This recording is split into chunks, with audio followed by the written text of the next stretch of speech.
We are also following breaking developments out of Ukraine.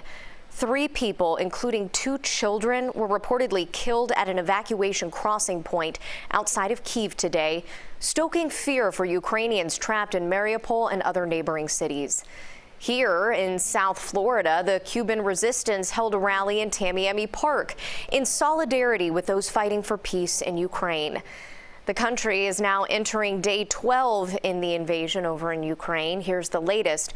The planned evacuation of Mariupol was put on hold for a second consecutive day amid intense shelling by Russian forces.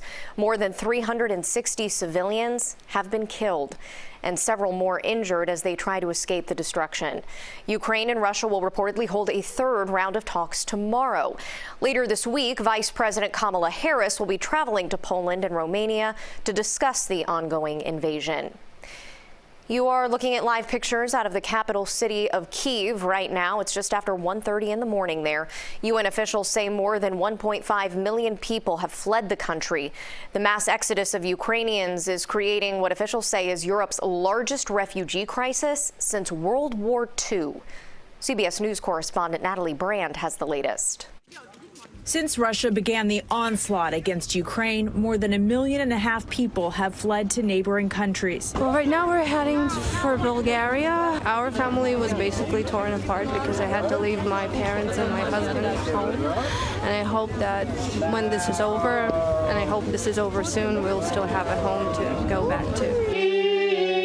Refugees gathered at this church in Romania as Russia steps up its assault that has killed an unknown number of people. As the humanitarian toll mounts, more than a dozen Ukrainian children flew to Italy for cancer treatment. This is a major refugee crisis. What is needed really is a ceasefire, is the end of hostilities, because that's the only way to stop this tragedy. Hundreds protested in southern Ukraine while Ukraine's military and citizens armed with Molotov cocktails battle Russian President Vladimir Putin's invading forces. These weapons are being bought to protect themselves, their loved ones, their friends and their families. Secretary of State Antony Blinken says the U.S. is working with Poland on the possibility of providing fighter jets to Ukraine. Vladimir Putin continues to press this aggression.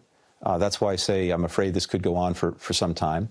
But it's going to end, and it's going to end with Ukraine prevailing. Meanwhile, NATO is rejecting requests from Ukraine's President Volodymyr Zelensky to establish a no-fly zone over Ukraine. Putin says any nation doing so is involved in, quote, armed conflict. Attempting to blame Ukraine for the war, the Russian leader told Turkey's president that Kyiv must stop all hostilities and fulfill the well-known demands of Russia.